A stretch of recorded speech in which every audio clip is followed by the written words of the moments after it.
Choreographer Johnny master పై లైంగిక వేధింపుల case నమోదైన నేపథ్యంలో నటి పూనం కౌర్ ఇంట్రెస్టింగ్ ట్వీట్ చేశారు. త్రివిక్రమ్ మీద ఇచ్చిన ఫిర్యాదును మా అసోసియేషన్ తీసుకుని ఉంటే తనతో పాటు ఎంతో మందికి రాజకీయ ఇబ్బందులు తప్పేవని పూనం కౌర్ ట్వీట్లో పేర్కొన్నారు. కానీ తనను కావాలనే పక్కకు తప్పించారని చెప్పుకొచ్చారు. ఇండస్ట్రీలోని పెద్దలందరికీ ఫిర్యాదు చేశానన్న పూనం కౌర్ ఇండస్ట్రీ పెద్దలు డైరెక్టర్ త్రివిక్రమ్ ను ప్రశ్నించాలని డిమాండ్ చేశారు.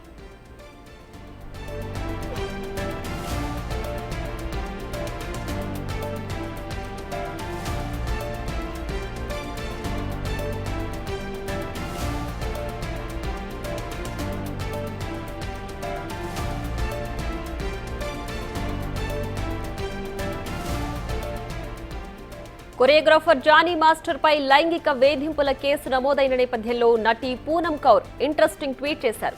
త్రివిక్రమ్ మీద ఇచ్చిన ఫిర్యాదును మా అసోసియేషన్ తీసుకుని ఉంటే తనతో పాటు ఎంతో మందికి రాజకీయ ఇబ్బందులు తప్పేవని పూనం కౌర్ ట్వీట్లో పేర్కొన్నారు. కానీ తనను కావాలనే పక్కకు తప్పించారని చెప్పుకొచ్చారు.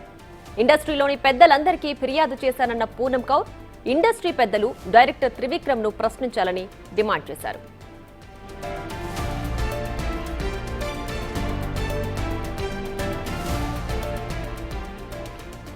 దీనికి సంబంధించి మరింత సమాచారం మా associate input editor Nagesh live లో అందించడానికి సిద్ధంగా ఉన్నారు. నగేష్, చెప్పండి. అయితే తెలుగు ఇండస్ట్రీలో మీటూ ఉద్యమం మరొకసారి ఊపందుకుందని చెప్పవచ్చా?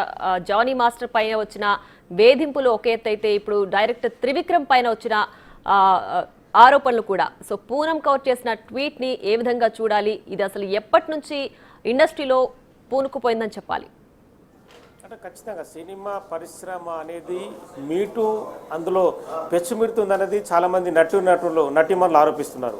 ఇప్పుడు పూనం కౌర్ చేసిన ఏదైతే ట్విట్ ఉందో కూడా ఈ ట్విట్ కూడా చాలా ఇంపార్టెంట్గా సినిమా పరిశ్రమ తీసుకొని ఉంటే ఈరోజు ఈ పరిస్థితి వచ్చి ఉండేది కాదని చెప్పి ఆమె అభిప్రాయపడిన పరిస్థితి. ఎందుకంటే had a MAA association taken complaint on Trivikram Srinivas అని చెప్పి ఆమె ఒక ట్వీట్ చేశారు.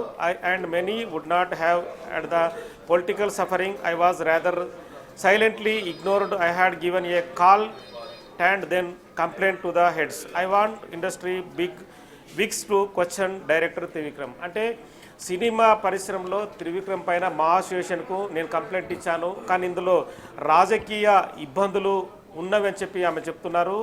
కావాలనే పక్కకు తప్పించారు. ఇండస్ట్రీలో హెడ్స్ అందరికి ఫిర్యాదు చేసినా కూడా పెద్దలు ఎవరు కూడా త్రివిక్రమ్ని ప్రశ్నించాలని చెప్పి ముందుకెళ్ళాలని చెప్పి ఆమె ట్వీట్లో పేర్కొన్నారు. అంటే క్యాస్టింగ్ కౌచ్ అనేది ఏదైతే ఉందో మహిళలు అంటే సినిమా పరిశ్రమలో అవకాశం ఇవ్వాలంటే ఖచ్చితంగా వాళ్ళు చెప్పినట్టుగా దర్శకులు కానీ నిర్మాతలు కానీ హీరోలు కానీ వాళ్ళు చెప్పినట్టుగా వింటేనే మంచి అవకాశాలు వస్తాయని చెప్పి క్లియర్గా పూనం కౌర్ చెప్తున్నారు. ప్రస్తుత పరిస్థితి కూడా అదే.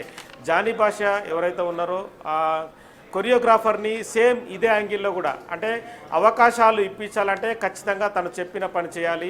సెక్సువల్గా హరాస్మెంట్ కావచ్చు, అసాల్ట్ కావచ్చు, ఇక మిగతా ఏవైతే ఉన్నాయో ఖచ్చితంగా వాళ్ళు తమ దగ్గర ఉంటేనే తమ చెప్పిన పనులను చేస్తేనే వాళ్ళకు మరింత అవకాశాలు కల్పించి మరింత ముందుకు తీసుకెళ్ళడానికి తాము వాళ్ళని అంటే వాడుకున్న తర్వాత వాళ్ళని ముందుకు తీసుకెళ్లాలనేది క్లియర్ కట్గా ఇందులో చెప్పిన పాయింట్.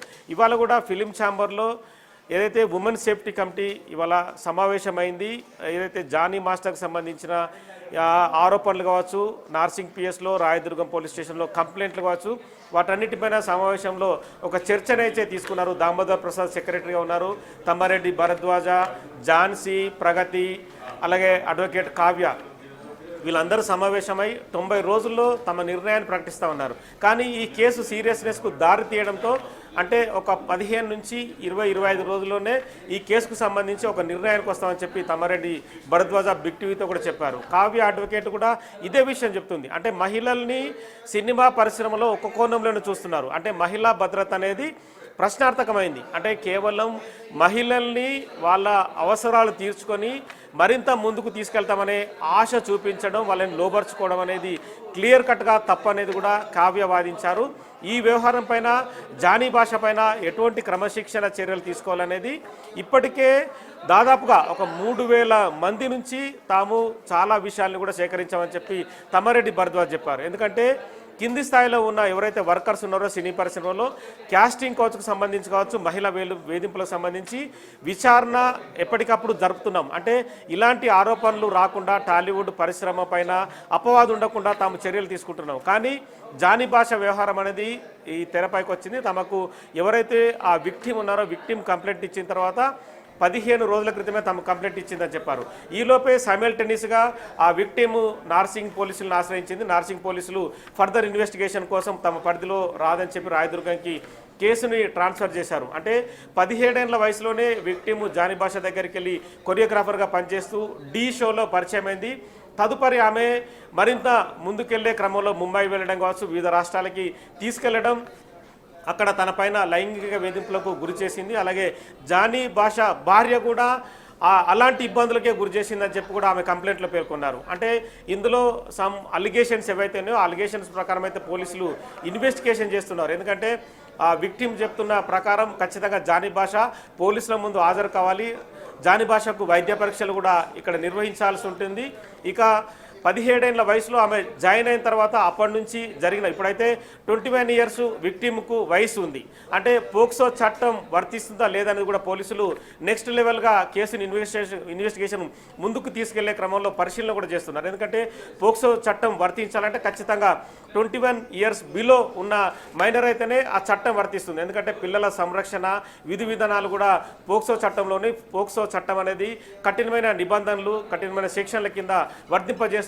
అందులో శిక్షలు కానీ అమలయ్యే విధానం కూడా కోర్టులు పరిగణించే తీరు కూడా వేరుగా ఉంటుంది. ఎందుకంటే ఇప్పటికే భారతదేశంలో మహిళలపై జరుగుతున్న అఘాయిత్యాలు కావచ్చు, దాడులు కావచ్చు, ఇలాంటి మీటు వ్యవహారాలు కావచ్చు, ఖచ్చితంగా కఠినమైన చట్టాలను అమలు చేయాలనేది కూడా ప్రతి ఒక్కరి భావన కనిపిస్తుంది. ఇవాళ కూడా ఏదైతే మహిళా సంరక్షణ కమిటీ ఏదైతే ఉందో సినీ పరిశ్రమకు చెందిన కమిటీ, ఆ కమిటీ కూడా మరింత ముందుకు తీసుకెళ్లడానికి కేసు విచారణ వాళ్ళు కూడా చేస్తున్నారు. నగేష్, అయితే పూనం కౌర్ కావాలనే తనని పక్కన పెట్టారని కూడా కొన్ని ఆరోపణలు చేసింది. అయితే వాళ్ళకి సహకరించిన వాళ్ళకే ఆఫర్స్ ఇస్తారు, లేదంటే వాళ్ళపైన అపోజ్ చేసిన వాళ్ళని పక్కన పెడతారు అనే ఆ టైప్లో ఆవిడ చేసిన ఆరోపణలు ఇప్పుడు సక్సెస్ఫుల్గా రన్ అవుతున్న హీరోయిన్స్ అందరూ కూడా దీని గురించి మాట్లాడాల్సిన అవసరం ఉంటుందనుకుంటారా?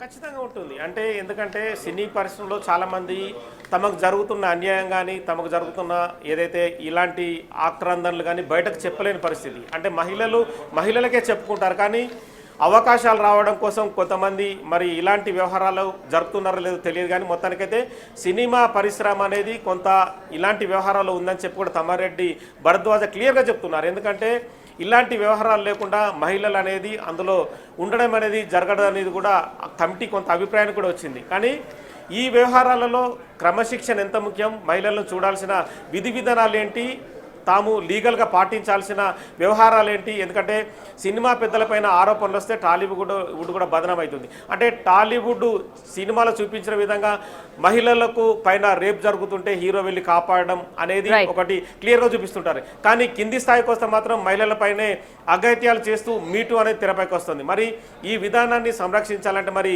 ఏదైతే మహిళా సంరక్షణ కమిటీ ఉందో మరి వాళ్ళు ఎలాంటి సూచనలు చేస్తారు, సినిమా పరిశ్రమకి ఎలాంటి విధి విధానాలు చేస్తారని తెలియాల్సింది. అలాగే రాయదుర్గం పోలీస్ స్టేషన్లో జరుగుతున్న కేసు కూడా జానీ మాస్టర్ ముంబై నుంచి హైదరాబాద్కు వచ్చి విచారణ తర్వాత అతనికి మెడికల్ టెస్టులు కావచ్చు, మిగతా సాక్షుల విచారణ తర్వాత ఈ కేసు మరింత ముందుకెళ్లే అవకాశం కనిపిస్తుంది. మరి లేదంటే ఈ వ్యవహారంలో సినిమా పరిశ్రమలు ఇంకా మరికొంతమంది రంగంలోకి దిగి ఈ వ్యవహారాన్ని చాలా సీరియస్గా చూసి జానీ భాష పైన క్రమశిక్షణ చర్యలు ఎలా తీసుకుంటారనేది కూడా తదుపరి ఇన్వెస్టిగేషన్ కానీ క్రమశిక్షణ కమిటీ చేసే చర్యలపైన ఆధారపడి ఉంది.